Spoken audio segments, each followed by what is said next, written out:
Muy bien, pues buenos días o buenas tardes a todos. La clase de hoy es una clase doble, ¿de acuerdo? Pero bueno, de dos temas que tienen mucha relación entre sí, ¿vale? Van a ser los temas 7 y 8, que son bases moleculares de las hemoglobinopatías, y luego nuevas terapias entre panocitos. Veréis que, bueno, pueden enlazar uno con otro, y la idea, de hecho, es que como hay conceptos que reutilizamos o que tienen que ver de una clase a otra, pues probablemente el conjunto de ambas clases dure un poquito menos de lo que durarían por separado. Vamos a empezar por las bases moleculares de las hemoglobinopatías y bueno, ya sabéis que la idea de esta clase, como es la idea del máster en general o por lo menos de la asignatura de hematología, es la de conocer las bases moleculares de las enfermedades para luego poder explicar un poco los tratamientos, bien los actuales como los que se están ensayando para el futuro, ¿no? Entonces, primero tenemos que hablar de la hemoglobina y de la estructura de la hemoglobina. Eh, ¿Qué hablamos cuando hablamos de hemoglobina? Pues hablamos, por un lado, de las cadenas de globina, ¿no? De las alfa-globina y beta-globina, y por otro lado, del grupo hemo, ese grupo que, un anillo pirrólico, ¿no? Que tiene ahí el hierro y que es el que permite transportar el oxígeno por parte de la hemoglobina. Entonces, cuando hablamos de hemoglobinopatías, nos referimos también a las alteraciones del grupo hemo. Bueno, el grupo hemo, como ya sabéis, la estructura, ¿no? Que tiene ese átomo de hierro en su centro. Bueno, pues no concretamente, ¿no? Pues las alteraciones del grupo hemo son las porfirias, que conocéis, que os sonarán, multitud de ellas por muchos déficits o alteraciones enzimáticas distintas, algunas de ellas con una clínica pues, más o menos severa, ¿no? Las más frecuentes la cutánea tarda o la aguda intermitente, pero otras extremadamente severas, como es la porfiria eritropoyética congénita de Gunther, pues altamente deformante. Pero no es el tema que vamos a tratar hoy aquí. El tema de hoy es las dos componentes, ¿no? De la hemoglobina, o por lo menos de la hemoglobina A del adulto, que es la alfa-globina y la beta-globina. Las cadenas de globina que van a dar lugar a la formación de una hemoglobina. El primer concepto importante es que hay dos tipos de hemoglobinopatías, globalmente hablando, ¿no? Que serían aquellas por alteraciones cualitativas o hemoglobinopatías estructurales, ¿vale? Las cadenas de globinas, de beta o de alfa-globina, generalmente de beta-globina, son anómalas en su estructura y eso va a dar lugar a una alteración de la función, en su solubilidad, en sus propiedades físico-químicas, su respuesta a la temperatura, pero son cadenas distintas, anormales, mal hechas, por decirlo de alguna forma. Y luego tenemos las talasemias, en las cuales las cadenas de globinas como tal son normales, pero se producen en menor cantidad. Es una alteración cuantitativa, ¿vale? Yo sé que este concepto lo conocéis, pero es importante recordarlo porque bueno, es la base de toda la clase de hoy. Entonces, por un lado, globinas anómalas, por otro lado, globinas normales, pero en menor cantidad, ¿no? Un ejemplo gráfico, yo puedo tener mi fábrica haciendo coches normales y puedo tener un problema en que la fábrica no funcione bien y tenga unos coches anormales, unas globinas anormales, una hemoglobinopatía estructural, o simplemente puede pasar que la globina que fabrique sea perfecta, pero lo haga en menor cantidad, ¿vale? Entonces, si hablamos de las hemoglobinopatías estructurales, estas se pueden clasificar o se pueden dividir según sus propiedades físico-químicas, como decía, o según su mecanismo de fisiopatológico, ¿no? De generar enfermedad. Entonces, las más importantes por su frecuencia probablemente sea el primer grupo, las hemoglobinopatías, o las hemoglobinas con alteración de la solubilidad y movilidad electroforética. Ahora las veremos. Conocéis la hemoglobina S de la anemia falciforme, pero luego hay otra serie, muchísimas hemoglobinas estructurales, algunas clínicamente silentes, otras con clínica más parecida a la de un síndrome de panocítico, ¿no? Como la hemoglobina C, por ejemplo. Luego tendremos las hemoglobinas con alteración de la estabilidad, las llamadas hemoglobinas inestables, aquellas que tienen una alteración de la afinidad por el oxígeno, ¿no? Pues con una alta afinidad por el oxígeno o baja afinidad por el oxígeno. Y aquellas, las metahemoglobinemias, que no son capaces de mantener el hierro en un estado reducido. Cuando hablamos de aquellas con alteración de la solubilidad y movilidad electroforética, lo hacemos así porque la prueba de elección o la prueba clásica de elección para el diagnóstico de estas hemoglobinas ha sido la electroforesis capilar, ¿no? En la que se detecta que las hemoglobinas anormales van a tener una posición de la electroforesis distinta de la hemoglobina A del adulto. Veis aquí el ejemplo en la gráfica, ¿no? Como la hemoglobina S, en este caso de un 70%, ante un paciente hemocigoto, pues un paciente con enfermedad de células falciformes, pues se ve un pico colocado en una región distinta, ¿vale? Como digo, clásicamente se han diagnosticado con una electroforesis capilar. Hay otros métodos, como puede ser la HPLC, la cromatografía líquida de alta densidad, pero que en esencia van a hacer lo mismo, un poco distinguir las hemoglobinas por su solubilidad, ¿vale? No solo hemoglobina S, como digo, muchas otras variantes estructurales. Cuando hablamos de las hemoglobinas con alteración de la afinidad del oxígeno, pues tenemos que recordar esta curva, ¿no? Que es la curva de disociación de la hemoglobina. Curva que estudiamos en la carrera en bioquímica, ¿no? Pues es la curva que nos representa una relación el porcentaje de saturación de la hemoglobina con respecto a la presión parcial de oxígeno, ¿vale? La hemoglobina no se satura de oxígeno de manera lineal. Al principio hace falta que aumente bastante la presión, o sea, con poco aumento de la presión de oxígeno, perdón, se va saturando mucho. Y en el último paso hace falta que aumente mucho más la presión parcial de oxígeno para que se termine de saturar, ¿no? Esta curva es modulable por factores intrínsecos y factores fisiológicos, como son el pH, ¿no? El fosfoglicerado y la temperatura. Pueden desplazar la curva hacia la derecha o hacia la izquierda, haciendo que la hemoglobina capte oxígeno con más facilidad, pero le cueste más liberarlo, o todo lo contrario, que le cueste, se le sea más sencillo liberar el oxígeno, pero le cueste más capturarlo, ¿no? Y esto es algo fisiológico. En los tejidos, en los cuales va a haber un pH más bajo por liberación de hidrogeniones, pues la curva se va a desplazar hacia la liberación de oxígeno, que es lo que necesitamos en los tejidos. Mientras que a nivel del alveolo pulmonar, pues lo contrario, ¿no? Entonces, hay, evidentemente, hemoglobinas patológicas en las cuales se altera esta afinidad por el oxígeno. Estas se van a definir por, bueno, por la alteración molecular, por el cambio aminocídico o por el lugar donde se describe, ¿no? Como es la hemoglobina Zurich. Entonces, ¿qué clínica vamos a tener en estas hemoglobinas con alteración de la afinidad del oxígeno? Pues esto es la segunda lección importante de la clase de hoy. No todas las hemoglobinopatías van a cursar con anemia, que es lo que tendemos a pensar. En el caso de una alteración de la afinidad del oxígeno, ¿qué problema vamos a tener? Bien por una alta afinidad o por una baja afinidad, el hecho es que el oxígeno no va a llegar a los tejidos, ¿no? Por una baja afinidad porque no lo capta en el pulmón, por una alta afinidad porque aunque lo capte, no lo libera en los tejidos. Con lo cual tenemos una hipoxia tisular. Esto lo que va a producir es todo lo contrario, va a producir una poliglobulia compensatoria, ¿vale? Entonces, segunda lección importante de la clase de hoy, la clínica de las hemoglobinopatías es variada. A veces hay anemia, a veces hay eritrocitosis o poliglobulia, a veces habrá otras manifestaciones patológicas. Hablamos también de las hemoglobinas inestables, ¿no? Pues aquellas en las cuales claro, el proceso de la formación de hemoglobina es complejo en tanto que primero se sintetizan las globinas y luego estas se ensamblan en el citoplasma de las células de la serie roja. Entonces, esa estructura compleja de la hemoglobina, por alteraciones en su secuencia, puede dar lugar a que haya hemoglobinas inestables que se estructuren y que incluso precipiten, ¿no? Y dé lugar a un daño en el propio hematíe o en los eritroblastos, ¿vale? ¿Qué clínica van a tener estos pacientes? Pues de hemólisis, fundamentalmente. Una hemólisis que puede ser ocasionalmente crónica, una hemólisis mantenida crónica, muy parecida a la de una membranopatía o parecida a la de un déficit enzimático, ¿no? Pues una esferocitosis, un déficit de pirubatoquinasa, o una hemólisis en brotes ante algunos estímulos concretos, que pueda ser temperatura, que pueda ser un estímulo infeccioso, pues más parecido, por ejemplo, al de un déficit de glucosa fosfato deshidrogenasa, ¿no? Que cursa con hemólisis en brotes, pero no de forma mantenida. En cualquier caso habrá hemólisis y por tanto puede haber mayor o menor grado de anemia. Y estas también se definen, como las anteriores, por o bien la alteración molecular, el cambio aminoácido, el lugar donde se describe.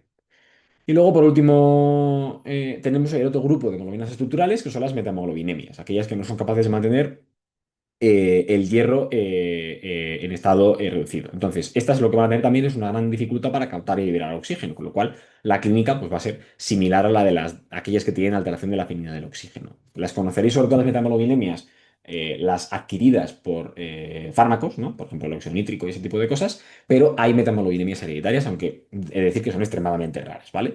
De este grupo de hemoglobinopatías estructurales, evidentemente las más frecuentes y con las que quiero que os quedéis son las de la alteración de la solubilidad electroforética, ¿vale? Que os suene que hay otras alteraciones en cuanto a las hemoglobinas que pueden cursar con clínica muy variada, no solo de anemia, por la afinidad del oxígeno que os decía, pero las más frecuentes van a ser aquellas de alteración de la solubilidad electroforética y concretamente la hemoglobina S, sin ninguna duda, aunque las otras también se ven.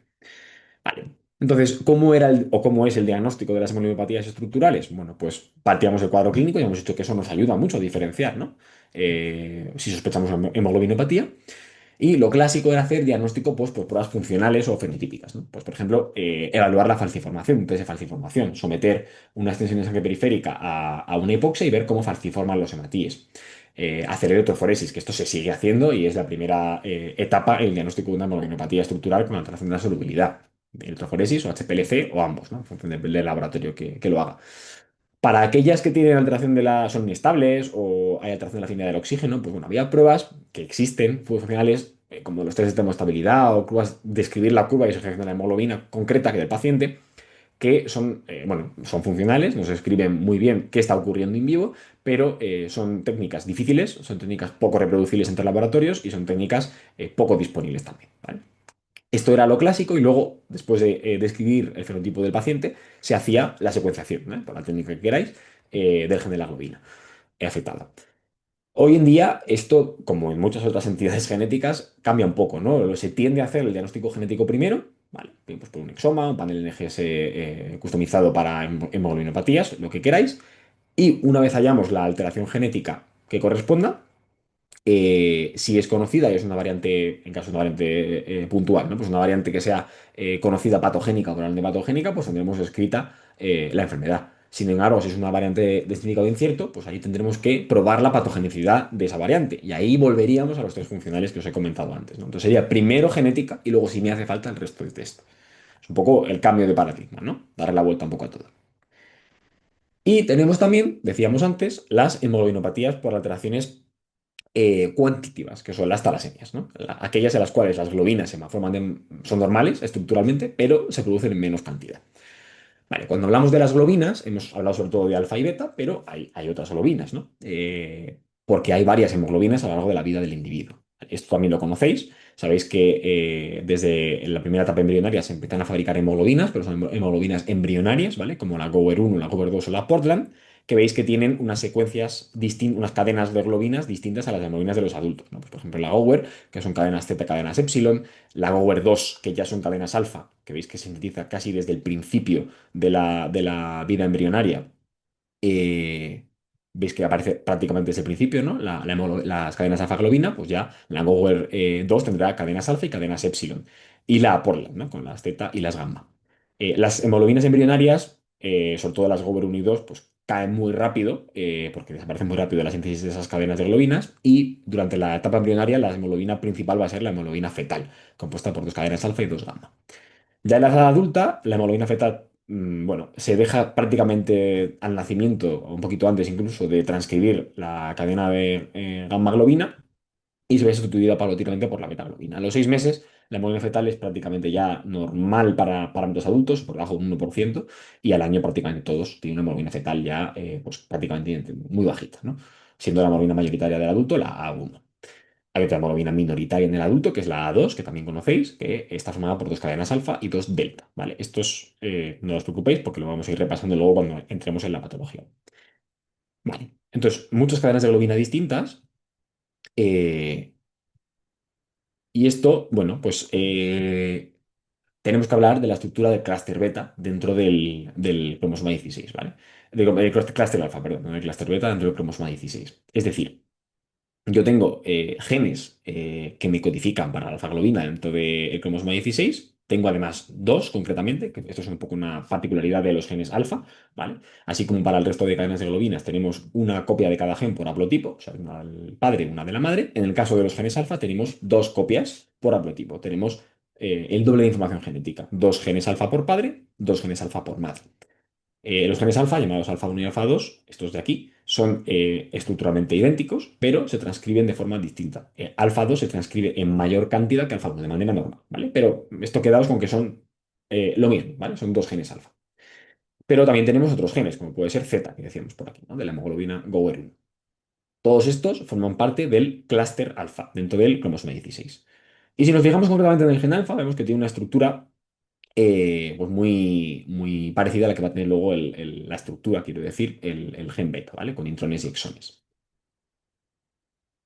Si nos vamos al clúster beta, localizado en el cromosoma 11, pues veremos lo mismo, ¿no? Tenemos en este caso solo un gen de beta globina, ¿vale? Con una estructura intrones exones similar a la del gen alfa, pero estructuralmente distinta en la cadena de aminoácidos.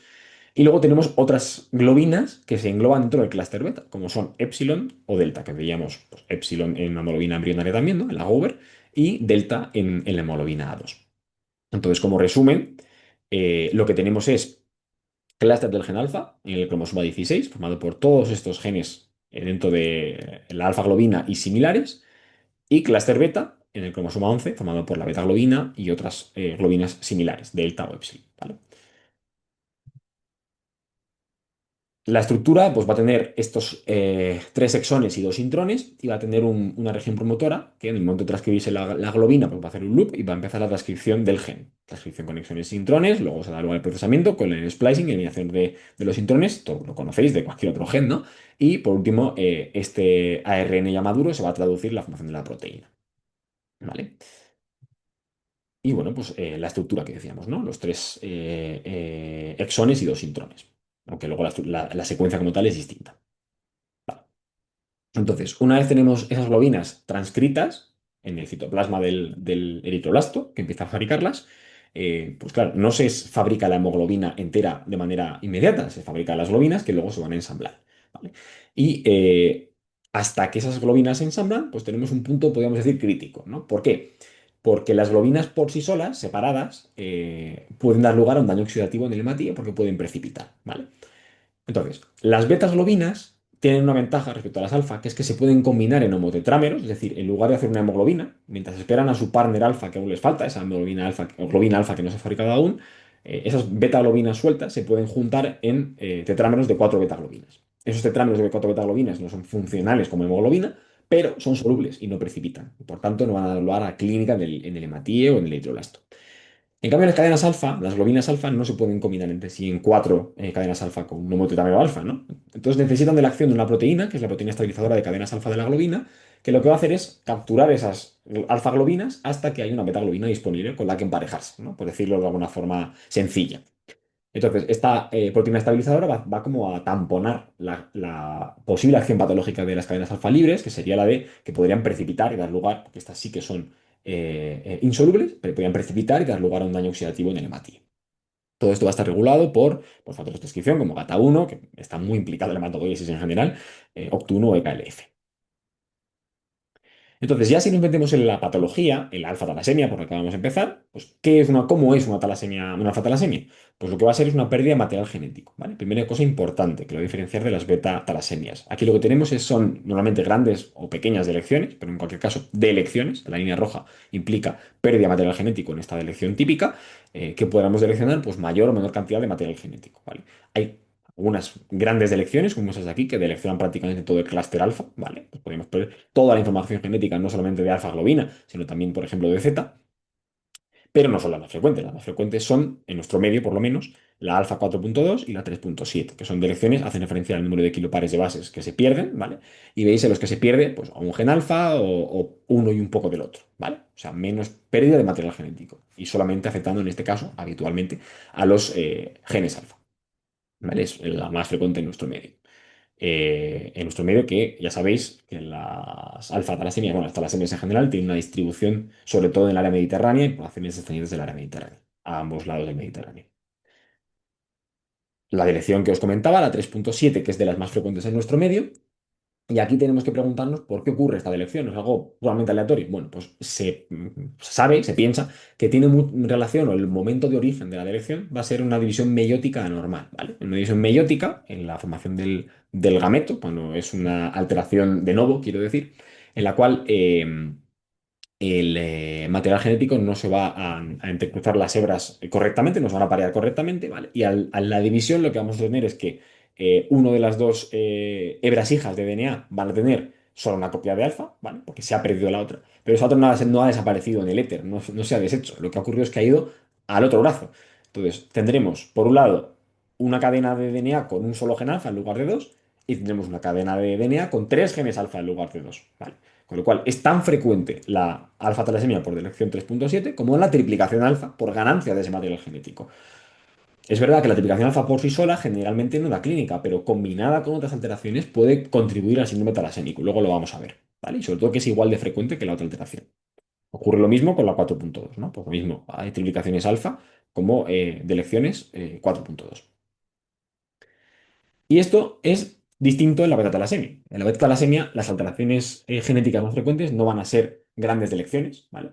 Tampoco van a ser mutaciones puntuales dentro del gen de la beta-globina, ¿vale? Porque uno podría pensar, bueno, pues si son mutaciones puntuales, ¿dónde van a estar localizadas? ¿En la propia secuencia de la beta-globina? No, porque si fuera la propia secuencia de la beta-globina, cambiaría la conformación de aminoácidos de esa beta-globina y estaríamos ante una hemoglobinopatía estructural, como es la drepanocitosis, ¿no? Entonces, no es en la propia secuencia de la beta-globina, sino que va a ser generalmente en regiones promotoras, en regiones relacionadas con el procesamiento del RNA, ¿no? Con la cola de poli A, o sea, en el procesamiento de esa secuencia de beta-globina, ¿vale? Hay muchas, muy variadas, y por ejemplo, pues incluso en nuestro medio, en España, la distribución geográfica es variada, ¿vale? Este trabajo es del Clínico San Carlos y veis que la distribución de las alteraciones más frecuentes, pues globalmente serán unas, pero es muy variado. Por ejemplo, en el Delta del Ebro es muy frecuente esa alteración genética concreta, o en Huelva está otra. O sea, hay distribución geográfica distinta, ¿vale? Vale. Genial, entonces en las talasemias, sean alfa, seas beta, lo que ocurre es que expresas menos cadena de la globina correspondiente. ¿Y esto cómo me da luego la clínica que tengo cuando tengo talasemia, ¿no? Porque uno puede pensar, y yo creo que a veces se piensa esto, que el problema viene de que yo fabrico menos cantidad. Entonces, como fabrico menos cantidad de la globina que sea, pues fabrico menos hemoglobina y eso me da anemia, ¿vale? Esto no es así. O sea, el problema no es tanto la cantidad que dejo de fabricar, como el desequilibrio que produzco, ¿vale? Hemos dicho que la hemoglobina más frecuente del adulto es la A1, pero mayoritariamente, ¿vale? 97%. Y está formada por dos cadenas alfa, dos cadenas beta. Entonces, tienen que estar perfectamente alineadas la cantidad de alfa por la cantidad de beta. Tiene que haber la misma cantidad, porque van de 2 a 2. En el momento que yo dejo de fabricar un poquito de una de ellas, me va a sobrar de la otra, ¿vale? Ese es el problema, que me sobra de una beta o una alfa globina, generalmente. Ese desequilibrio es el que me va a dar lugar a la clínica del síndrome talasémico, ¿vale? Y por eso es tan importante la alteración genética concreta que tenga, porque no todas las alteraciones genéticas van a ser iguales, ¿vale? Por ejemplo, las beta, esas alteraciones genéticas a veces se les llama, en cuanto a su capacidad de producción, como beta cero, en el cual es una alteración genética que no se produce nada de beta globina, beta más, se produce un poquito de beta globina, beta más, un poco más, o ya el fenotipo normal, ¿no? Pero si yo produzco mucha menos beta globina, el problema es que me va a sobrar mucha más cantidad de alfa-solobinas, ¿no? Y eso es lo que me va a dar el problema. Y ese espectro de alteraciones. Ocurre lo mismo en la alfa. En la alfa me importa tanto el exceso de betas, pero también la no producción de alfas, evidentemente, sobre todo teniendo en cuenta que alfa-globina está presente en una gran cantidad de hemoglobinas desde la vida embrionaria, desde la Power 2, ¿vale? Y te puedo tener, como en este caso tengo cuatro genes, no dos, pues una gran variabilidad de fenotipo, desde el paciente, el individuo normal, aquel que tiene una pequeña pérdida de material genético, aquel que tiene más pérdida de material genético, a ya el caso extremo en el cual no tengo ningún gen alfa, que es una situación incompatible con la vida, ¿vale? Que sería la hemoglobinopatía de Bart, en el cual se produce individuos fetalis y es bueno, un individuo que no es viable. Como he dicho, las cadenas alfa están presentes desde la etapa embrionaria. Pues en alfa, pues tendría, como digo, desde el individuo normal al individuo que no expresa absolutamente nada, que es la hemoglobinopatía de Barr, ¿vale? Y entre medias, pues tendré una gran variedad de fenotipo. Si tengo una pérdida de un único gen alfa, ¿no? Uno de cuatro, ¿qué voy a tener en fenotipo? Pues probablemente o nada o como mucho microcitosis, pero generalmente nada. No se va a ver ni en el hemograma con una microcitosis. Microcitosis a veces en la edad pediátrica. Luego tendría a normalizar, ¿vale? Si tengo pérdida de dos o afectación de dos genes alfa, bien en trans o en cis, es decir, en el mismo haplotipo o en diferentes, da igual, ¿qué voy a tener? ¿Tendré ya anemia? Pues no, ni siquiera en este caso tengo anemia. Generalmente tendré una microcitosis, pero sin anemia, ¿vale? Y si pierdo tres genes alfa de cuatro, ¿qué voy a tener? Pues a veces, normalmente como una hemólisis crónica, como una hemoglobinopatía inestable, pero tampoco voy a tener generalmente una anemia extremadamente grave, ¿vale? Tendré ya aquí sí probablemente tendré anemia, pero no una anemia tan grave como uno puede pensar por la pérdida de tanto material genético, ¿vale? Muy bien. Entonces, ¿por qué? Porque esto es el desequilibrio, ¿vale? Y no es lo mismo que me sobren cadenas alfa a que me sobren cadenas beta. El alfa talasemia, si yo pierdo tres genes alfa, es verdad que ya produce menos cadenas alfa, es verdad que puede haber un cierto grado de hemólisis, es verdad que me va a afectar la producción de hemoglobinas, pero lo que me sobra son cadenas beta. Y las cadenas beta hemos dicho que se pueden combinar entre sí formando motetrámeros que son solubles que no dan clínica. Entonces, en las alfa, aunque pierda mucho material genético, la clínica generalmente va a ser un poco más leve que el equivalente en la beta-talasemia.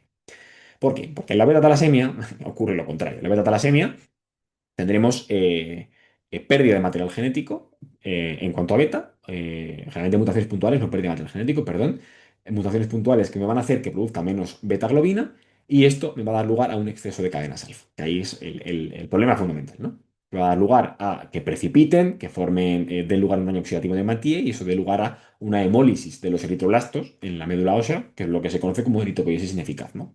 El aborto intramedular de la serie roja. ¿Vale? Aquí tendremos una variedad de fenotipo también variada, pero bueno, solo tenemos dos genes beta, ¿no? Comparado con los alfa. Entonces, ¿qué tendremos? Tenemos un fenotipo desde el beta-beta normal, individuo sano, a aquel que tiene una alteración beta más, en el cual, pues bueno, tendrá un poquito más de afectación beta a aquel que tiene una alteración beta cero o beta cero beta más, que tiene mucha más pérdida de expresión de beta y por tanto muchas más cadenas alfa, que como digo son las que van a precipitar. ¿Qué sintomatología tendrán los pacientes con beta-talasemia? Pues sobre todo tendrán una clínica de eritropoiesis ineficaz, con falta de producción de serie roja y con clínica de hemólisis, ¿vale? Por esa hemólisis, pero intramedular. Esa hemólisis constante va a producir un aumento de la absorción del hierro, con lo cual podrá haber sobrecarga férrica, ¿vale? Al margen de que luego requieran terapia transfusional, solamente por la enfermedad. Va a haber una expansión de la médula ósea para compensar esta falta de producción y eso puede producir deformidades esqueléticas, pues muy típica la del cráneo, ¿no? En cepillo, masas de focos de hematopoiesis extramedular paravertebrales que deforman también. Y luego la sobrecarga férrica que decía, pues podrá afectar en órganos, típicamente en hígado y corazón, como en una mucomatosis, ¿no? Por depósito de hierro. ¿Vale? Y la clínica no solo va a depender, sin embargo, de la genética de la beta-talasemia, ¿vale? Porque eso es el modulador más importante, pero no el único, ¿vale? Porque va a haber una serie de moduladores secundarios o terciarios de esta alteración genética, ¿vale? Que me van a modificar pues el genotipo que yo tengo de beta-talasemia, desde que sea una expresión absolutamente silente de la beta-globina, la talasemia mayor, a aquel en el que pues, no tiene ningún tipo de alteración en el gen beta. ¿Qué moduladores vamos a tener? Pues mira, los moduladores secundarios, hemos hablado de uno de ellos, que es la triplicación alfa, ¿vale? Si yo tengo una beta-talasemia y encima tengo una triplicación alfa simultáneas, cosa que ocurre, no es tan extraño, pues no solamente tengo un exceso de cadenas alfa, no solo porque produzca menos beta-globina, sino que encima estoy produciendo aún más cadenas alfa, con lo cual el desequilibrio será aún mayor y el fenotipo será más grave. ¿Vale? Si por el contrario lo que tengo es, por ejemplo, una persistencia hereditaria de hemoglobina fetal, en el cual se mantiene la expresión de cadenas de gamma globina y por tanto de hemoglobina fetal en la edad adulta, pues esa hemoglobina fetal me va a disminuir un poco el fenotipo patológico, ¿no? Y aquí, bueno, pues como pensamiento para el futuro, pues la proteína transportadora estabilizadora de las cadenas alfa podría ser una diana de un tratamiento, ¿no? Si yo pudiera inducir la expresión de esta proteína, podría quelar de forma más efectiva esas cadenas alfa que me sobran. Bueno, esto hoy en día no se hace, pero podría ser una diana terapéutica, ¿no? Y luego tenemos moduladores terciarios. Pues si tengo sobrecarga férrica y encima tengo una hemocromatosis, pues más sobrecarga férrica. Lógico, ¿no? La hemocromatosis que sabéis que es muy frecuente en población europea, europea, sobre todo, algunos fenotipos. Sobre todo ser portador. Es verdad que ser portador no condiciona enfermedad, ¿vale? Pero bueno, esto es otro tema. O si tengo mucha ictericia por mucha hemólisis crónica, si encima tengo un Gilbert, pues más ictericia, ¿no? Esos son moduladores terciarios. Vale, pues con todo esto que hemos contado, ¿qué aproximaciones terapéuticas tenemos más o menos nuevas, algunas ya no tan nuevas, para las talasemias? Bueno, pues tres puntos fundamentales, ¿no? Que son la terapia génica, ¿vale? Sabéis que en esta asignatura nos gusta mucho hablar de terapia génica, que yo creo que hay una clase particular en la que se incide más en este tema, sobre todo con el tema de anemia Fanconi, pero bueno, haremos unas pinceladas que nos valdrán para este y para la siguiente clase, las que vamos hoy todas seguidas. Podremos equilibrar el desbalance de las cadenas de globina. Si el problema es, sobre todo, que hay un desequilibrio, pues vamos a ver cómo podemos corregirlo. O podemos incidir sobre la eritropoiesis ineficaz, específicamente en metatalasemia, ¿no? Pues primero, la terapia génica. La terapia génica, ya sabéis que hay varios tipos de terapia génica, ¿no? En cuanto a cómo funcionan, podemos hablar de terapia génica de adición, cuando lo que hacemos es añadir un gen sano. Podemos hablar de terapia génica de edición, cuando lo que hacemos es modificar el gen alterado u otro en la población de células del paciente para cambiar su función, cuando lo modificamos, ¿vale? Pero sin añadir un gen extra sano. Y luego, por otro lado, podemos distinguir terapias génicas por vectores lentivirales, que generalmente van a ser de adición, en la cual la forma de añadir ese gen es con un vector viral, generalmente lentiviral hoy en día, aunque bueno, hay otros virus que también se utilizan para terapia génica de adición. Podemos utilizar terapia génica de edición, CRISPR-Cas9, edición de bases, lo que sea. Y luego también podemos distinguir las terapias génicas por dónde se hacen. Aquellas que son ex vivo, es decir, que manipulo las células que correspondan fuera del paciente, y aquellas que son in vivo, es decir, que esa manipulación ocurre dentro del paciente. Vale. Entonces, diciendo esto, ¿hay terapia génica para talasemia? La hay. ¿Vale? Hay terapia génica, además, hay varias aproximaciones. La primera que vamos a comentar es Beticel, que es una terapia génica por adición, por un vector lentiviral ex vivo, ¿vale? Ya lo hemos comentado esto, para beta-talasemia con estos genotipos, ¿vale? Se publicó en New England hace ya unos años, en 2022. Entonces, esta terapia génica de adición es un ensayo fase 3 de beta talasemia transfusión dependiente, ¿vale? Que incluía pacientes tanto pediátricos como adultos. O 15 pacientes mayores de 12 años hasta 50 y 8 pacientes menores de 12 años, ¿vale? Y el objetivo era conseguir la independencia transfusional. ¿Cómo se lleva a cabo la manipulación? Pues como en otras terapias génicas con vector lentiviral, se hace una aféresis con movilización de progenitores hematopoyéticos, se sacan de la médula ósea sangre periférica, se capturan, se aferizan. Esos progenitores luego en el laboratorio se transducen con un vector lentiviral y lo que se hace es ponerles el gen de la beta-globina. Si nos falta gen de beta-globina para fabricar, pues voy a ponerle uno extra para que fabrique más, con sus promotores, demás. Y esas células modificadas se van a luego injertar como si fuera un trasplante autólogo, ¿vale? En esta terapia, en esta publicación, lo que comentan es que, y es interesante, el gen de la beta-globina que utilizan no es un gen de beta-globina normal, podríamos decir, sino es uno de que lo que hacen es introducir un cambio en la secuencia aminoácidica que no altera su función de ninguna de las maneras, pero les permite luego seguirlo en sangre periférica, porque es una hemoglobina un pelín distinta, ¿vale? Es una cosa muy inteligente que hacen. ¿Y qué es lo que vemos en cuanto a los resultados? Bueno, pues en esta gráfica veis que cada línea representa a un paciente, ¿vale? Empieza en el momento de la infusión de la terapia génica y veis, son todos pacientes que eran transfusión dependiente. La línea azul oscura representa periodo de independencia transfusional y veis que, salvo un par de pacientes, todos ellos alcanzan la independencia transfusional, ¿vale? Es decir, consiguen empezar a fabricar hemoglobina. Aquí lo veis, ¿no? Pues decíamos que hay una hemoglobina que les permite seguir la sangre periférica. Pues veis como la mayoría de la hemoglobina que empiezan a producir esos pacientes, de 12 gramos de hemoglobina, 10,6 son de la hemoglobina que hemos transducido, ¿vale? Es decir, conseguía la independencia transfusional. ¿Tenemos otras aproximaciones de terapia génica para la talasemia? Pues sí, tenemos otra aproximación que es por edición génica, con Hexacel, ¿vale? Para, igual, transfusión, talasemia, transfusión dependiente. Entonces es una terapia génica de edición por medio de CRISPR-Cas9 ex vivo también. Aquí también hacemos una aféresis de progenitores y esos progenitores se van a modificar no con un vector lentiviral, sino con CRISPR-Cas9, ¿vale? ¿Y qué va a editar exactamente? Pues lo que se va a buscar, y es también muy interesante, es inhibir BCL11A, ¿vale? ¿Esto qué es? Hemos hablado antes de que en la etapa fetal se producen cadenas de gamma globina, ¿vale? Y que ya al final de la etapa fetal, al nacimiento, esta gamma globina se empieza a dejar de fabricar. Hay un factor de transcripción que se activa y cambia el programa transcripcional de las células de serie roja y hace que dejen de fabricar gamma globina y empiecen a fabricar beta globina, ¿vale? Ese gen es BCL11, es un factor de transcripción, que es el responsable del cambio de hemoglobina fetal, por tanto, a hemoglobina A del adulto. ¿Vale? Si las terapias en talasemia o en DREPA, que luego lo veremos, en drepanocitosis, una de las posibilidades sería aumentar la hemoglobina fetal. Hemos dicho que un modulador secundario es la persistencia de hemoglobina fetal. Entonces, si yo pudiera aumentar la hemoglobina fetal, pues podría mejorar el fenotipo de esos pacientes, ¿no? Entonces, voy a hacer esto. Voy a inactivar BCL11A con edición génica, lo inactivo. Entonces, la gamma globina deja de estar reprimida, empieza a expresarse y empieza a fabricarse más hemoglobina fetal, ¿vale?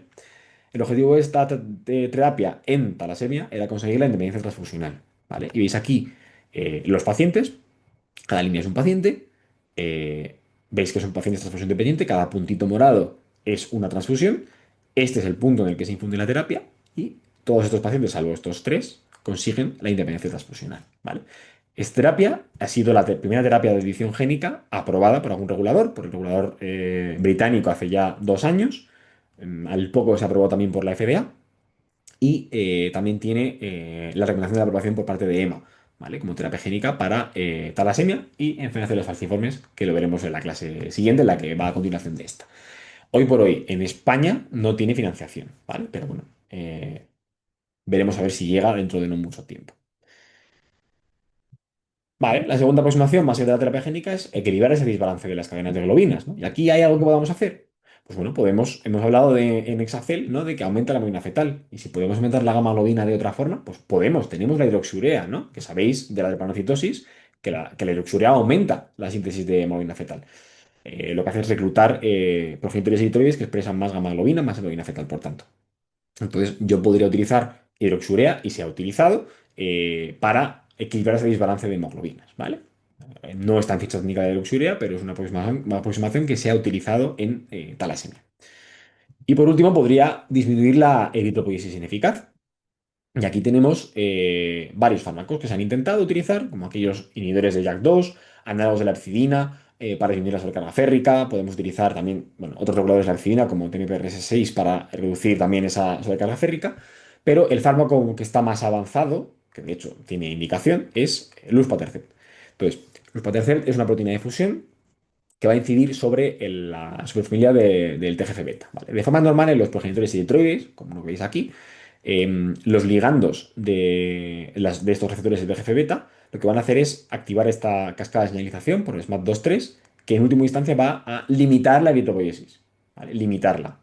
Entonces, si yo utilizo una proteína de fusión que me va a impedir que se desencadene esta acción, ¿vale? Sobre este receptor, va a impedir esta cascada, va a impedir que este complejo SMAP2/3, SMAP4 se trasloque al núcleo, y que esto no ocurra, lo que va a hacer es favorecer la eritropoiesis en etapas tardías de la eritropoiesis, ¿vale? Entonces, este fármaco se ha ensayado, bueno, por un lado en mielodisplasia, en el adulto, que no es el objetivo de esta clase, pero por otro lado también en beta-talasemia transfusión dependiente, ¿vale? Este es el ensayo fase 3 que ha dado lugar a su aprobación en población de adultos, ¿vale? Pero no tiene indicación en población pediátrica por el momento, ¿vale? Veremos si en el futuro pues podemos contar con algún ensayo que vale el uso de este fármaco en población pediátrica. Y quizás es el más avanzado, ¿vale? En beta-talasemia. Entonces, para recordar en cuanto a las talasemias, las hemoglobinopatías afectan a la síntesis de las cadenas de globinas, bien por su cantidad, talasemias, bien por su calidad, hemoglobinopatías estructurales. La clínica va a ser muy variada. Ya hemos dicho que incluso dentro de las estructurales podemos tener anemia, podemos tener poliglobulia, podemos tener hemólisis crónica, hemólisis en brotes. El diagnóstico se va a basar tanto en la demostración funcional como en la demostración genética, y hoy en día se tiende a ir a la demostración genética y a la validación de variantes de significado incierto por pruebas funcionales. Y hay nuevas vías de tratamiento, ¿no? Pues fundamentalmente la terapia génica, Exacel, la que está más, tiene pinta de que va a llegar entonces mucho a nuestro medio, y que ya se utiliza y está aprobada por dos reguladores, sobre todo en Reino Unido. Muy bien, pues esta es la primera clase, y la segunda, y muy relacionada con la anterior, es la de las nuevas terapias en drepanocitosis, ¿vale? Centrándonos en la hemoglobinopatía estructural por excelencia en hematología, ¿vale? Entonces, vamos a hablar mínimamente de las bases fisiopatológicas de la enfermedad y luego hablaremos de los tratamientos con intención curativa y aquellos modificadores de la enfermedad, tanto nuevos como antiguos o presentes, ¿no? Entonces, la primera observación de falciformación la realiza este hombre, James Herrick, en 1910, en un estudiante de la isla caribeña de Grenada, en Reino Unido, que muere con 32 años por una neumonía, lo cual les extraña de manera muy importante. Y entonces, entre otras pruebas, en un frotis de sangre periférica, observan hematíes falciformados y le dan esa descripción morfológica. Se utiliza el término de anemia falciforme en el 17 por primera vez. Se descubre que tiene relación con la oxigenación de la hemoglobina en el 27, y en los años ya 40 se postula que tiene una anemia autosómica recesiva. ¿Por qué es tan importante la anemia falciforme? Bueno, pues es muy importante por su distribución y por su prevalencia. Es la enfermedad monogénica más frecuente del mundo, ¿vale? Y es de las primeras, o la primera más bien, enfermedad genética descrita como tal. Se estima que cada año nacen en el mundo 300.000 recién nacidos vivos con enfermedad de células falciformes. Enfermedad, no portadores, ¿vale? Y es la hemorragia más frecuente, sin ninguna duda, y con la alteración más prevalente en los cuidados neonatales, ¿vale? En España se estima que una prevalencia de 1 de cada 5.000. Predomina a nivel mundial, aunque hay zonas con mayor incidencia, ¿vale? Sobre todo África subsahariana, África occidental fundamentalmente, la zona del Golfo de Guinea, Congo, ¿vale? Y luego otras regiones como la India, y por supuesto los países americanos, pues tanto por el comercio transatlántico de esclavos en su momento en el siglo XVII en adelante, y ya pues más actualmente por los flujos migratorios, lógicamente. Es importante la distribución, muy importante porque como en todas las enfermedades, los factores socioeconómicos juegan un papel fundamental, ¿vale? Veis aquí que la esperanza de vida en España o en Estados Unidos, que hay una población de pacientes con enfermedades falciformes muy importante, pues anda más o menos en torno a los 60 años o un poco más. Sin embargo, en el África subsahariana el 50% van a morir antes de los 5 años, ¿vale? Y por eso es tan importante los cribados e intervenciones, que algunas que pueden parecer muy sencillas, pueden modificar de manera muy importante la mortalidad y la morbilidad de estos pacientes. Entonces, si os fijáis en el mapa de distribución de la falciforme, veis que tiene una superposición muy importante con el mapa de distribución de la malaria. Esto también lo conocéis, pero bueno, por repasarlo, tiene mucha relación. ¿Por qué? Porque el Plasmodium va a infectar a los hematíes, ¿sabéis? ¿No? Y ahí va a desarrollar su ciclo vital. En los pacientes que tienen anemia falciforme o son portadores de falciforme, el Plasmodium va a tener más difícil infectar a estos hematíes. Por tanto, van a tener presentar una resistencia a su infección. Con lo cual, los portadores de drepanocytosis en las zonas endémicas de malaria están protegidos. Hay una selección positiva de estos individuos. Por eso es tan prevalente en estas áreas, ¿vale? ¿Qué es en esencia la dermatomatosis? Pues es una enfermedad monogénica producida por una única mutación altamente conservada, siempre la misma, por un cambio de un único nucleótido, ¿vale? Que cambia un único aminoácido, un ácido glutámico por una valina, y este cambio va a dar lugar a un cambio de la conformación tridimensional de la hemoglobina, que va a ser hemoglobina S en este punto, o cadenas de beta-globina S, que lo que va a producir es que en situación de hipoxia, cuando se desoxigenan estas hemoglobinas S, van a polimerizar, van a formar como unos bastones y eso va a hacer que precipiten. Precipitan y van a dar lugar a la falciformación, que es la génesis un poco de toda la sintomatología de la enfermedad. En un vaso normal, las células sanguíneas pues, pueden circular con normalidad, lógicamente, ¿no? Si tenemos una situación de hipoxia, esos hematíes se van a falciformar y esa falciformación, lo que va a ocurrir es que esos hematíes van a hacerse más rígidos, ¿vale? Al hacerse más rígidos van a ser no deformables y por tanto se van a impactar en la microcirculación. Y no solamente por un tema mecánico, sino que también van a tener mayor capacidad de adhesión al endotelio. Luego lo veremos. ¿Vale? Entonces se van a quedar pegados al endotelio y eso va a producir una obstrucción vascular. ¿Vale? Es el origen de toda la sintomatología de la anemia falciforme, que va a cursar con crisis vasoclusivas de dolor por oclusión aguda y también por oclusiones crónicas, pues toda la sintomatología. Esta oclusión va a dar lugar a hipoxia en la parte posterior de la obstrucción, por decirlo de alguna forma. Van a generarse especies reactivas del oxígeno, va a haber inflamación, va a haber un daño por isquemia y reperfusión cuando esta obstrucción se libere y va a haber una liberación de citoquinas preinflamatorias, ¿no? Los pacientes clásicamente se ha clasificado en dos fenotipos, un fenotipo más vasoclusivo, más de afectación macrovascular, con crisis dolorosas, con síndrome torácico agudo, ¿vale? Eh, y por otro lado, con un fenotipo más de hemólisis crónica, disfunción endotelial, con clínica microvascular, con úlceras cutáneas, con priapismo, que es una complicación muy frecuente en varones con drepanocitosis, ¿vale? Y con clínica microvascular, como digo. Pero realmente es una enfermedad que va a ser multisistema. Hay afectación drepanocítica en todos los órganos. Tendemos a pensar que es una complicación de anemia como mucho de síndrome torácico agudo, el dolor, ¿vale? Esas sí que las conocemos, sí que nos suenan, pero hay afectación multisistema. Muy importante la afectación del sistema nervioso central, ¿vale? Con ictus silentes. Muy importante la afectación retiniana, muy importante la afectación en la enfermedad de nefropatía, ¿vale? Además de muchas otras, como veis aquí. Los pacientes van a tener complicaciones agudas, que sobre todo van a ser esas crisis de dolor tan severas, ¿vale? La crisis vasoclusiva o el síndrome torácico agudo. Como digo, son las que más os suenan, pero también hay otras que también conoceréis. El priapismo, como decía, es muy frecuente. Hasta un 80% de los varones con drepanocytosis tendrán un episodio de priapismo en su vida. El secuestro esplénico en población pediátrica, fundamental, riesgo vital, ¿vale? Y complicaciones tardías a todos los niveles, como decía. Y todas estas complicaciones lo que van a producir es que estos pacientes tengan conciencia de enfermedad, ¿vale? ¿Veis aquí, en esta gráfica, en esta publicación? Pues es un poco con escalas de calidad de vida, donde se sitúan los pacientes adultos o pediátricos con drepanocitosis en cuanto a su percepción de enfermedad, ¿vale? Desde la percepción de un niño sano a la máxima percepción de enfermedad. Pues veis que los pacientes con drepanocitosis pediátricos se sitúan al lado de los pacientes con cáncer, ¿vale? Realmente, muchas visitas a urgencias por crisis vasoclusivas, muchos seguimientos, muchos especialistas por las complicaciones crónicas, son niños que se sienten enfermos. ¿Vale? Y como veis aquí, pues lo que os decía, ¿no? Que en un paciente, el dato socioeconómico es fundamental. La supervivencia puede superar los 60 años o puede andar con una mortalidad del 50% por debajo de los 5 años. Entonces es muy variable. La mayoría de las consultas las van a generar las crisis vasoclusivas, lógico, ¿vale? El 70% de las crisis de las visitas a urgencias, pero hay otras complicaciones no tan conocidas, insisto, como las complicaciones pulmonares, 16% de las consultas en niños, los infartos, muy importantes incluso los silentes, ¿vale? 40% a los 18 años, y la nefropatía. ¿Y cuál era el tratamiento o cuál es el tratamiento realmente de la hepatocitosis? Y ha sido durante bastante tiempo ya. Bueno, pues terapia de soporte fundamentalmente. Aquí tenemos la prevención de la infección, porque es la causa más importante de mortalidad en estos niños con dropanocitosis, ¿vale? Y la prevención de la infección va a venir por el uso de profilaxis con penicilina de manera universal hasta los 5 años de edad, por lo menos, ¿vale? Para prevenir la infección. Y muy importante el uso de las vacunas de neumococo, porque esos niños y adultos eventualmente desarrollarán una asplenia funcional por infartos repetidos en el bazo, y esto va a aumentar su riesgo de desarrollar infecciones por encapsuladas, ¿vale? La profilaxis de malaria tendrá importancia en aquellos que vivan en zonas endémicas de malaria, porque aunque les proteja de la infección del Plasmodium, es verdad que si ocurre una hemólisis por malaria, pues el fenotipo será más grave, ¿no? Luego tenemos la transfusión. La terapia transfusional juega varios papeles. Por un lado, hay uno que es lógico, que es en la anemia aguda, elevar el nivel de hemoglobina. tampoco mucho. Estos pacientes van a vivir con una hemoglobina en torno a 9-10 gramos de hemoglobina y es el objetivo que tenemos que tener cuando transfundamos.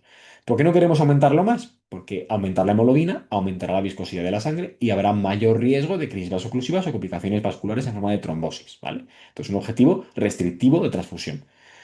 Pero además, transfundir hematíes sanos de donante, lo que va a hacer es disminuir en global la cantidad de hemoglobina S, ¿vale? Entonces también nos puede servir en forma de transfusión simple, o mejor aún, en forma de recambio eritrocitario, es decir, quito hematíes del paciente, meto hematíes del donante, para fundamentalmente, la prevención del ictus, primaria o secundaria, ¿vale? De esta manera reducimos la hemoglobina S y reducimos la capacidad de que esa hemoglobina S nos dé problemas. Y en tercer punto, la hidrea, que comentábamos antes, ¿no? La hidrea como inductor de la hemoglobina fetal, ¿vale? Esa toxicidad, esa mirotoxicidad que produce intermitente recluta progenitores eritroides con más hemoglobina fetal y esto me va a disminuir la hemoglobina S, va a evitar la falciformación. ¿Vale? Y se recomienda de manera casi universal, desde en torno a los 9 meses de vida, pero desde entonces de manera prolongada toda la vida, ¿vale? Luego lo vamos a ver concretamente. Entonces, a pesar de la idrea y a pesar de la terapia transfusional y a pesar del soporte, los pacientes siguen teniendo mucha mortalidad, ¿vale? Entonces, esto implica que tenemos que buscar nuevas dianas terapéuticas y nuevas aproximaciones para el tratamiento de esta enfermedad. Y pues podemos plantearnos muchas dianas, hemos dicho que es una enfermedad multisistema y con múltiples orígenes fisiopatológicos, ¿no? Pues hay inflamación, podremos actuar sobre la inflamación. Hay activación de la coagulación y riesgo vascular, podemos actuar sobre la coagulación o sobre la agregación plaquetaria. La deshidratación, físicamente hablando, de los hematíes podrá favorecer la falciformación, podemos actuar sobre la deshidratación. La adhesión de los hematíes al endotelio es un problema, podremos actuar sobre esa adhesión, ahora lo veremos, ¿no? Entonces, todos esos mecanismos de acción, pues veremos, según el de acción, muchas opciones posibles, ¿no? Que veis en esta imagen. Algunas os sonarán, algunas no. Algunas conoceréis de todas las indicaciones, pues están los anticoagulantes paquetarios, ¿no? Para sugerir y cagrelor, algunas no os sonarán de nada.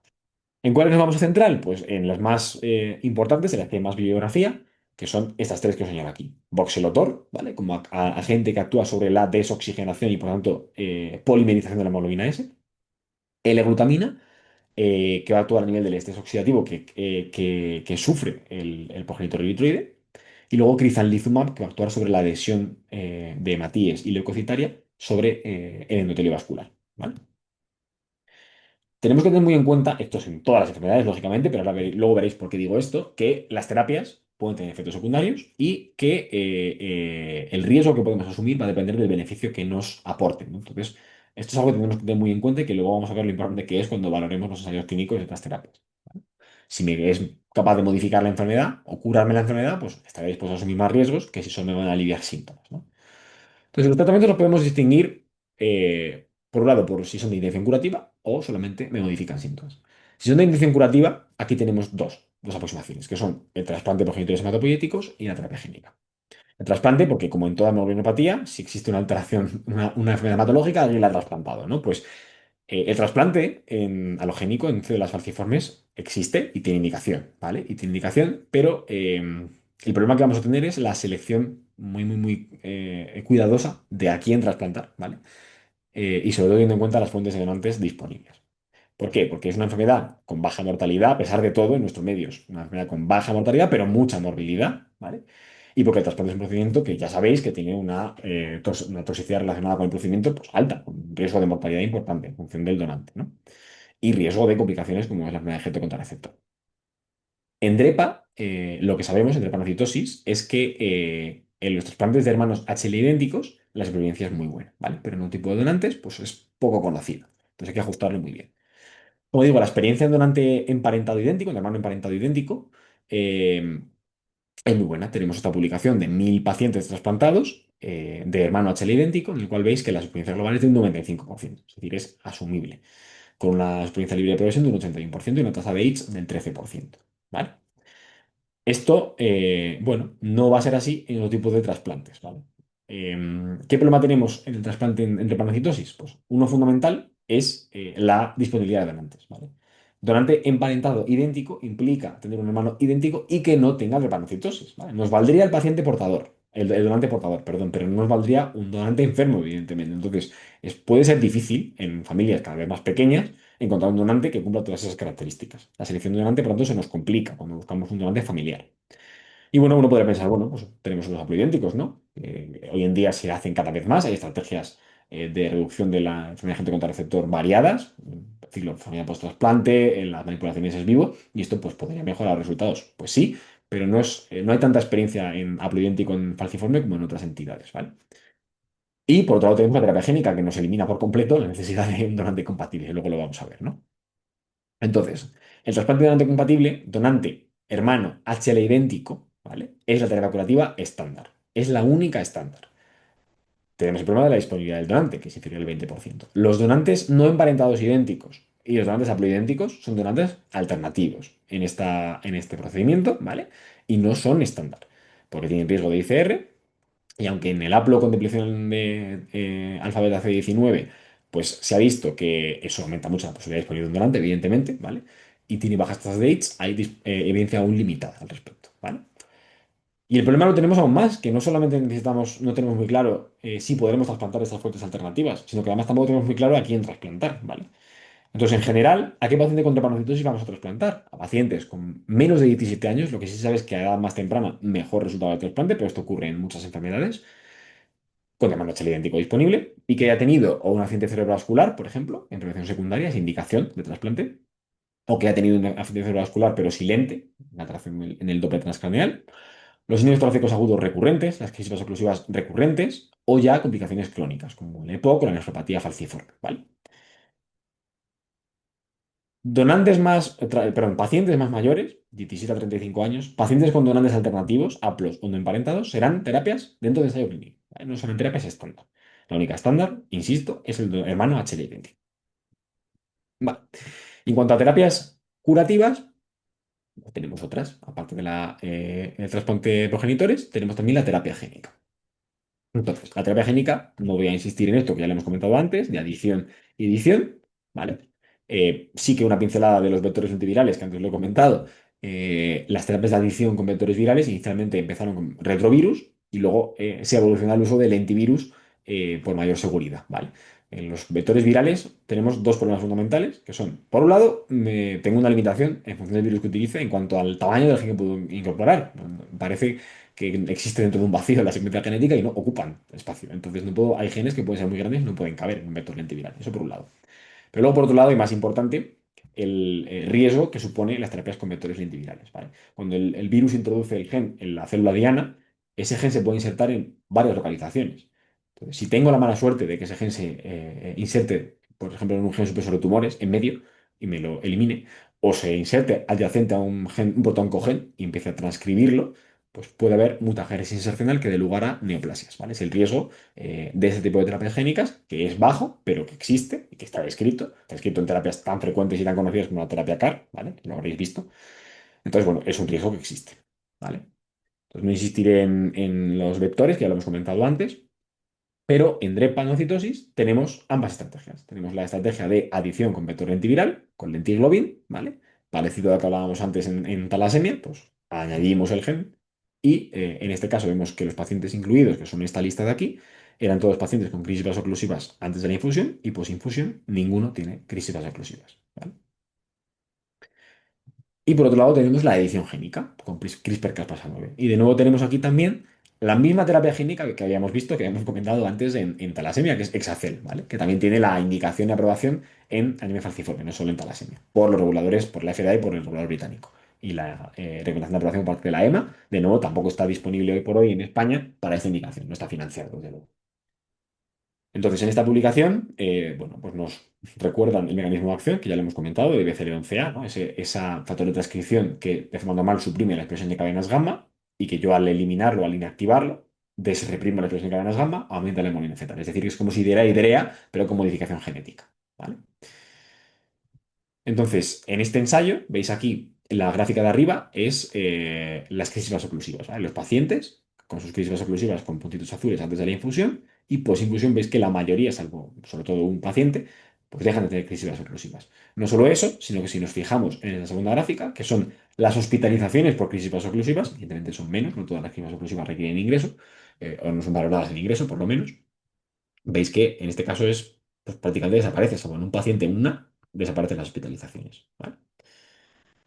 Entonces, estas son las terapias con intención curativa. El trasplante, lo estándar, insisto, HL idéntico familiar, otros serán alternativos, y la terapia génica, por adición o por edición. Sobre todo la edición es la que está más desarrollada, podríamos decir, sobre todo regulatoriamente hablando, ¿vale? Pero tenemos también otra serie de tratamientos, que algunos os sonarán, que son tratamientos modificadores de la enfermedad, ¿vale? Vamos a dar unas pinceladas de estos y nos van a servir además para explicar luego otros fármacos que se parecen a estos. Estos son los más importantes. El primero es Idrea, que ya hemos hablado de él, que es ese inductor de hemoglobina fetal, ¿vale? Es la terapia estándar en drepanocytosis, hoy por hoy, ¿vale? Va a aumentar la hemoglobina fetal y eso va a hacer que la hemoglobina S no se pueda polimerizar tan fácilmente y evitar la falciformación. Entonces, una cosa que sorprende mucho cuando lo comento es que hidroxiurea más o menos lleva unos 20, diré 30 años más bien, no 20, pongo aquí, demostrando su eficacia, ¿vale? Porque el ensayo clínico fue en el 95 en adultos y este demostró que reducía las crisis oclusivas, síndrome torácico agudo y la necesidad de transfusión. Sin embargo, la aprobación regulatoria es bastante tardía. Si veis aquí, en niños mayores de 2 años, EMA lo aprueba en 2007 y la FDA en 2017. ¿Vale? Lo prueba a la vez que una terapia que veremos después, que es la L-glutamina. O sea, que es la aprobación regulatoria es bastante tardía. Se ha utilizado durante mucho tiempo, pero fuera de indicación. ¿Vale? Se sabe que iniciarlo casi cuanto antes, en torno a los 9 meses de vida más o menos, pues es la mejor estrategia, ¿vale? Siempre la dosis máxima tolerada, ¿vale? Las complicaciones de la idea van a ser fundamentalmente dos, podríamos decir. La supresión de la médula ósea, ¿vale? Hay riesgo de que haga neutropenia, hay riesgo, sobre todo neutropenia, hay riesgo de que haga trombopenia, otras citopenias, pero sobre todo neutropenia, que es lo que me lo va a limitar, sobre todo, la dosis de IREA. Y luego es poco frecuente a estas dosis, pero podría ocurrir potencialmente, puede dar toxicidad cutánea, en forma de eritema o úlceras, ¿vale? Y luego la preocupación de la idea también es por otro motivo, ¿no? Por la posible carcinogénesis que pudiera producir, que por el momento no se ha descrito en niños carcinogénesis. Es verdad que llevamos más o menos pues, unos 30 años de experiencia, 20 30 años de experiencia. El principio del momento se desconoce. Y lo que sí que también, bueno, es una cosa que preocupa es el posible efecto sobre la fertilidad y sobre todo sobre la teratogenicidad, ¿vale? Esto sí que en mujeres con drepanocitosis que se quieren quedar embarazadas sí que se recomienda retirar la idea durante el periodo antes de la concepción y durante el embarazo, ¿vale? Entonces, como digo, la aprobación regulatoria en niños por FDA pues es en el 2017, antes de ayer, como quien dice, ¿vale? Pero sí que ha demostrado claramente, y es el fármaco que más ha demostrado, modificar la enfermedad, reduciendo todas las complicaciones. Luego tenemos voxelotor. ¿Qué es voxelotor? Voxelotor es una molécula pequeña que va a unirse a las cadenas de alfa-globinas y en la hemoglobina global, hemoglobina drepanocítica, va a modular su afinidad por el oxígeno. Volvemos un poco a la afinidad del oxígeno, ¿no? Hemos hablado de esta curva de disociación de la hemoglobina. ¿Qué vamos a conseguir con voxelotor? Que la hemoglobina esté siempre más oxigenada, ¿vale? Esto porque me podrá, es como si estuviese produciendo una hemoglobina con alta afinidad por el oxígeno, por entendernos un poco. ¿Y yo para qué quiero hacer esto? Bueno, pues lo que voy a conseguir con esto es que a presión parcial, o bueno, necesitaré menor presión parcial de oxígeno para que la hemoglobina S con el voxelotor se desoxigene y por tanto se pueda falciformar. ¿Vale? Voy a necesitar aún más hipoxia para que se falciforme, con lo cual, conceptualmente, lo que voy a conseguir es que se falciforme menos, ¿no? El ensayo que dio lugar bueno, el ensayo primero, vamos a hablar, a comentar un poco, regulatoriamente hablando, en qué punto está voxelotor. Fue el ensayo HOPE, ¿vale? Que es un ensayo fase 3, incluía pacientes mayores de 12 años con varios genotipos de parasítico, ¿vale? No solamente el genotipo homocigoto, hemoglobina SS, sino también la hemoglobina C. Hablábamos antes de que hay otras hemoglobinas estructurales que pueden producir clínica drepanocítica y también la hemoglobina S beta-talasemia. Si yo tengo una hemoglobina S en un alelo y en el otro no expreso beta-globina, todo lo que tengo es beta-globina normal, ¿vale? Por lo cual tener un fenotipo de hemoglobina S homocigota con síndrome de Panciti, que tenían crisis de dolor en los 12 meses previos y se permitía el uso de Idrea, ¿vale? Y randomizaba a tres brazos, voxelotor a 1500, a 900 o placebo, 72 semanas. El objetivo, curiosamente, primario, no era el de reducción de crisis vasoclusivas, sino el de aumento de hemoglobina, ¿vale? Era, bueno, estos objetivos que ya sabéis que son un poco enrevesados, ¿no? El porcentaje de pacientes que aumentan la hemoglobina de al menos 1 gramo de decilitro en la semana 24 respecto a los niveles basales. Se comparaban con ellos mismos. Bueno, en el grupo Voxelotor 1500 hay un aumento significativo respecto con el grupo placebo. 59% de los pacientes en el grupo Voxelotor tienen una respuesta de hemoglobina, veis aquí, ¿vale? Hay algunos que aumentan hasta 4 gramos de decilitro de hemoglobina, pero 59% de ellos cumplen el criterio preestablecido de más de 1 gramo de decilitro. 38 en el grupo Voxelotor dosis bajas y un 9% del grupo placebo. Y de manera significativa, solo el grupo Voxelotor 1500 pues, demostró aumento de la hemoglobina en ese grupo de pacientes con esa consideración del objetivo, ¿vale? Como objetivos secundarios, pues la reducción de parámetros de hemólisis, ¿vale? De la bilirrubina indirecta de los reticulocitos, que sí se describe. Y lo curioso, que uno pensaría que reduce las crisis vasoclusivas, ¿no? Se evita la falsificación. Pues no demostró este ensayo la reducción de crisis vasoclusivas, ¿vale? Era similar en los tres grupos, con efectos a veces no frecuentes, inicialmente reportados, cefalea y diarrea.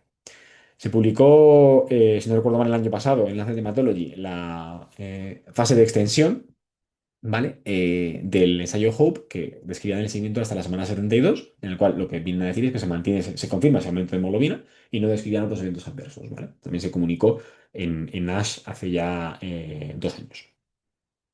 ¿Hay experiencia en vida real con el uso de voxelotor? Bueno, pues esta publicación agrupa un número muy importante de pacientes, ¿vale? Veis que es del 22 y ya describen 3.100 pacientes tratados con voxelotor en Estados Unidos, en el cual vienen un poco a confirmar lo que se describe en el ensayo, reducción en el número de transfusiones, aumento de hemoglobina, y aquí sí que describen una reducción en el número de crisis de los pacientes con respecto a ellos mismos antes de ser tratados con voxelotor, ¿vale?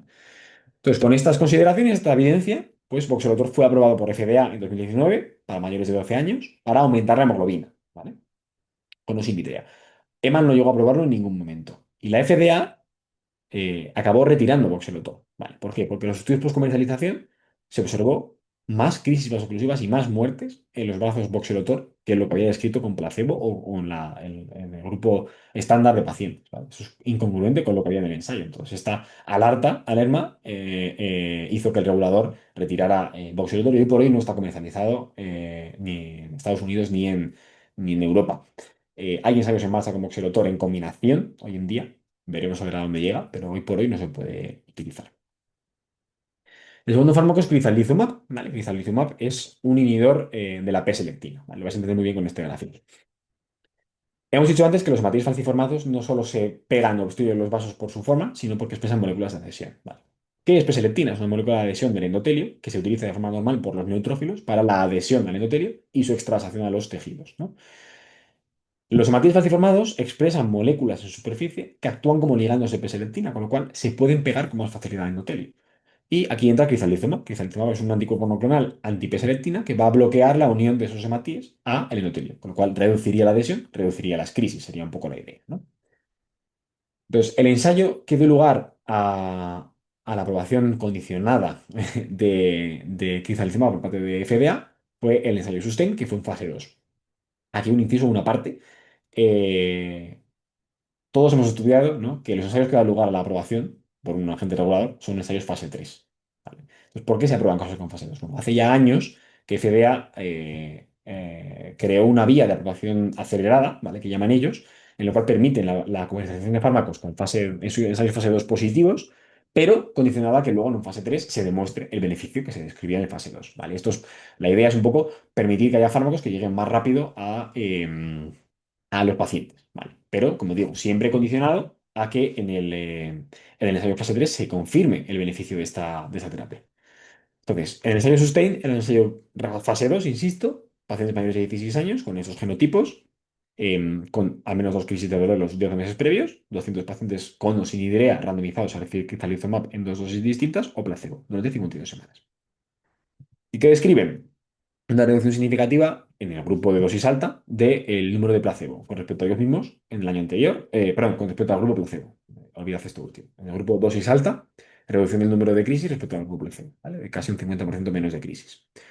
Y no solo eso, sino también se describía mayor tiempo hasta que experimentaba la primera crisis, ¿vale? 4 meses frente a 1,3 y mayor tiempo hasta la segunda crisis, 10 meses frente a 5. Hemos dicho mayores de 16 años. ¿Y en población pediátrica hay algún ensayo? Bueno, pues tenemos el Soleil Kids, que es un ensayo que aún no ha publicado resultados definitivos, ¿vale? Que incluye o quiere incluir pacientes de 6 meses a 18 años, con anemia falciforme con cualquier genotipo, con al menos una crisis vasoclusiva, con o sin midrea, y lo que hacen es que dividen los pacientes en tres grupos por edad, y todos van a recibir crizanlizumab a dosis de 5 miligramos o de 8,5 miligramos, ¿vale? Ya hace un par de años, bueno, más, se comunicaron resultados preliminares y el año pasado en ASH se comunicaron resultados de la cohorte concreta de 6 a 12 años, ¿vale? Que era la que deben llevar más avanzado el reclutamiento. Reportaban datos de 53 pacientes, 6 a 12 años, en la cual había una reducción de crisis vasoclusivas, pero estos resultados aún no han sido publicados. Entonces, con esta ensayo fase 2 tanto EMA como FDA, por sus vías de aprobación aceleradas, pues llegaron a aprobar el fármaco. ¿vale? Crizanlizumab, con el ensayo SUSTAIN que os decía, para mayores de 16 años, por eso solo 16 años, porque se incluía ese ensayo de SUSTAIN, que era mayores de 16 años, y llegó a estar aprobada por AIMS y comercializada en España, llegó a estar comercializada como un mes, porque os sorprenderá, quizá el tema también fue retirado, ¿vale? ¿Por qué? He dicho que lo de fase 2 tiene confirmación en fase 3, ¿vale? Pues el ensayo fase 3 que era el stand, no demostró diferencias significativas entre ambos grupos, con lo cual lo que se parecía que se veía en el Sustain, en fase 2 no se vio en fase 3 y se retiró la comercialización, tanto en FDA como en EMA. Hay ensayos en marcha, en este caso no es por un problema de seguridad, sino de falta de eficacia. Hay ensayos en marcha de combinación de crizanlizumab con otros fármacos, ¿vale? Que probablemente sea la opción terapéutica preferida. Y en tercer lugar, como fármaco así más importante, tenemos la L-glutamina, ¿vale? La glutamina es un aminoácido, es un precursor de la síntesis de glutatión que lo que va a hacer es prevenir o proteger del daño oxidativo.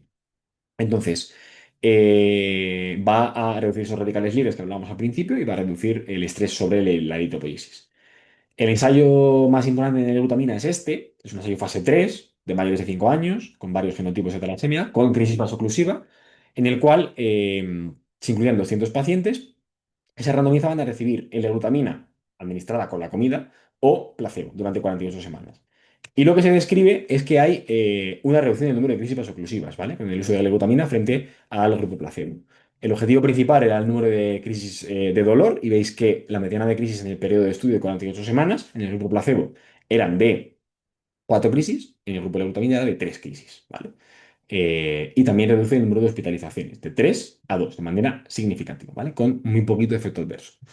Entonces, este ensayo fue el que dio lugar a su aprobación por parte de FDA. Es bien tolerado, no hay datos a largo plazo, pero bueno, el ensayo ya es antiguo y está aprobado por FDA, como digo, desde el 18, o sea, prácticamente igual que la Iberia, que se aprobó en el 17. Pero EMA no lo aprobó, que es una cosa curiosa. Entonces, si este ensayo, que es quizás más prometedor de los que hemos comentado y que no ha sido retirado por la FDA por problemas por comercialización, ¿no? Y es un fase 3, ¿por qué EMA no lo aprueba? Bueno, pues estos, en general, si os resulta interesante, todos los fármacos que se aprueban por EMA, por FDA también, se hacen informes, ¿no? sobre la aprobación o no aprobación. Entonces, si vemos el informe de EMA sobre la no aprobación de la comercialización de la glutamina, lo que nos dicen es que hay un número significativo de pacientes en el brazo de tratamiento respecto al placebo que salen del ensayo y que no queda muy claro el por qué. Si nos vamos al material complementario del ensayo, ¿qué vemos? Pues que hay 19 pacientes en el grupo placebo que retiran el tratamiento, un 25%, frente a 55, 36% en el grupo tratamiento, ¿vale? Y los motivos que nos dan para la discontinuación, los más importantes son muy vagos, pues retirada de consentimiento o otros, ¿vale? ¿Esto qué nos tiene que hacer pensar? Pues que es posible, no lo puedo saber evidentemente, pero es posible que haya efectos adversos no reportados que hacen que los pacientes no quieran seguir con el tratamiento, ¿vale? Y por eso hay más en el tratamiento que en el grupo placebo. Esto dio lugar a que EMA no aprobara la comercialización del fármaco. Entonces, estos son los más representativos de estos grupos, ¿no? Pero hay otros. Vamos a comentarlos muy brevemente. Son mucho menos importantes que estos que ya he comentado, ¿vale? ¿Otros inhibidores de monoamina fetal además de la idea? Pues los hay, ¿vale? Aunque no están tan desarrollados. Pues el uso de citabina, ¿no? Como actuando sobre la metilación. La conoceréis de la lesión mieloblástica aguda, fundamentalmente de la mielodisplasia, aquellos que tengáis contacto con síndrome mielodisplásico. La pomalidomida, el panovinostat o la metformina, que hay ensayos de metformina en todas las patologías, ¿no? Pues como inductor de la amina fetal, por medio de un regulador que es FOXO3, que está muy, muy, muy implicado en la hematopoiesis en general. Todo esto es muy preliminar, no hay ningún resultado concluyente. Sobre la polimerización que hemos hablado del voxelotor, pues podemos actuar sobre otras propiedades de la hemoglobina, no solo sobre la oxigenación. Hemos dicho que la deshidratación va a favorecer la falciformación. Antes, de hecho, en el tratamiento de la crisis vasoclusiva se recomendaba la hiperhidratación, y por hoy no se recomienda, se recomienda una hidratación adecuada en el paciente con una crisis vasoclusiva. Pero bueno, la deshidratación del propio hematí podría producir mayor falciformación. Vamos a intentar actuar sobre ella. Hemos intentado Senicapoc en fase 3, pero que se cerró porque no había mejoría, o el uso de magnesio en el MAGIC, que tampoco demostró una diferencia significativa. O agentes actuando sobre otra propiedad física, ¿no? Pues retardando la salida del CO2 para evitar esa desoxigenación, esa falciformación. Hay un fármaco que podría utilizarse, pero tampoco tiene una evidencia muy, muy clara. Sobre la lesión endotelial, además de crizanlizumab, hay otros fármacos, ¿vale? Los inhibidores de las leptinas. no solamente el crizanlizumab, que es inhibidor P-selectina, sino otros, ¿no? Pues, por ejemplo, tenemos, o los beta bloqueantes, que también actúan en el nivel de la adhesión. Sobre todo, de niveles de la adhesión tenemos el rivipansel, que es un antagonista pan-selectina, pero que prefiere la E-selectina, intravenoso, que tiene un fase 2 satisfactorio, pero vamos a ver el fase 3. Vamos a ser prudentes esta vez, ¿vale? Y luego tenemos la sebuparina, ¿vale?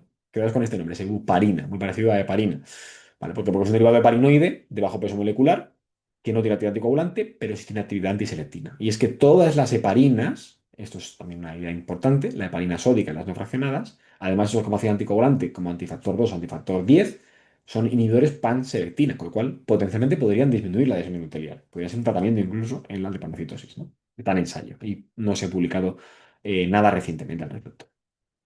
Y sobre el daño oxidativo, además de la L-glutamina, tenemos la L-arginina, ¿vale? Otro sustrato de la producción de óxido nítrico, vasodilatación, menor daño endotelial, o la N-acetilcisteína, que también aparece en todas partes, ¿no? En ensayos en todo tipo de patologías, ¿vale? Que no está muy claro tampoco su ventaja en esta enfermedad.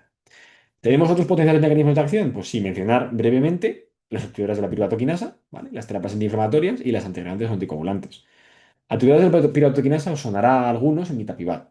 Es un fármaco, un activador alostérico de la piruvato quinasa, forma eritrocitaria, que es el enzima responsable del paso de fosfonol piruvato a piruvato y por tanto la producción de ATP. Esta es necesaria para mantener la integridad de la membrana, ¿no? Y por otro lado, eliminar el disfosfoglicerato. Entonces, ¿qué hace mitapivat? Aumenta la actividad del enzima, de la piruvato quinasa, favoreciendo la formación de más ATP, favoreciendo la integridad de la membrana, ¿no? Está sobre todo muy desarrollado en déficit de piruvato quinasa, lógicamente, ¿vale? Pero se ha ensayado también en falciforme y en otras enfermedades.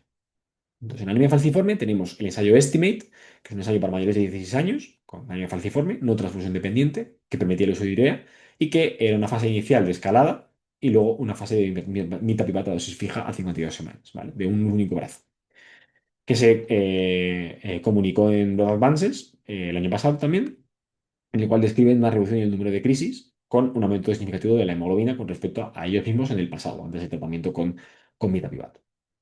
Tenemos otro estudio, que es el RISE UP, que este incluye pacientes mayores de 16 años, ¿vale? A los que ya sí es un ensayo randomizado de mitapivat a 100 a 50 o placebo, y que se busca, de nuevo, el porcentaje de pacientes con aumento de un gramo de filtro de hemoglobina, ¿vale? Se publicó a principios de año y que describen pues, una diferencia significativa con las dos dosis de mitapivat. Vale. Muy recientemente, hace un par de semanas, la empresa publicó una nota de prensa en el cual comunican que ya tienen los resultados del RISE UP, ¿vale? Que han alcanzado el objetivo primario de respuesta de hemoglobina, pero que no se ha demostrado la reducción significativa de crisis vasopresivas. Bueno, es una nota de prensa, aún no se ha publicado, es muy probable que dentro de poco se publique por este motivo y porque además a fecha de grabación de esta clase, que es 5 de diciembre, va a ser ahora el Congreso Americano de Hematología, entonces es probable que se comuniquen resultados un poco más en la línea de este fármaco. ¿Hay otros activadores de la piruvato quinasa? Pues sí, tenemos el Hibiscus Trial, ¿vale? Que es con un fármaco que es etabopivat, primer hermano de mitapivat, hay otros, ¿vale? Y este ensayo me interesa no tanto por el resultado del ensayo como tal, sino por el diseño, ¿vale? Si veis los pacientes permitidos, pacientes de más de 12 años, cualquier genotipo, crisis vasoclusiva, lo de siempre, pero permite el uso de IDREA y o crizanlizumab y o L-glutamina, ¿vale? Este ensayo viene a representar un poco lo que va a ser el futuro probablemente en la falciforme, que es la combinación de fármacos, ¿vale? O sea que randomizaba a dos brazos de tratamiento, uno placebo, en el que ya el año pasado también NASH se comunicó los resultados con 60 pacientes, en el cual parece reducir el número de crisis y aumentar la hemoglobina. Veremos, es un fase 2. Como antiinflamatorios tenemos multitud de fármacos, ¿vale? Pues la citrulina y la arginina, que mencionábamos antes, el riociguat, las estatinas, también aparecen en todas partes, ¿no? El óxido nítrico como tratamiento tópico de las úlceras, ¿vale?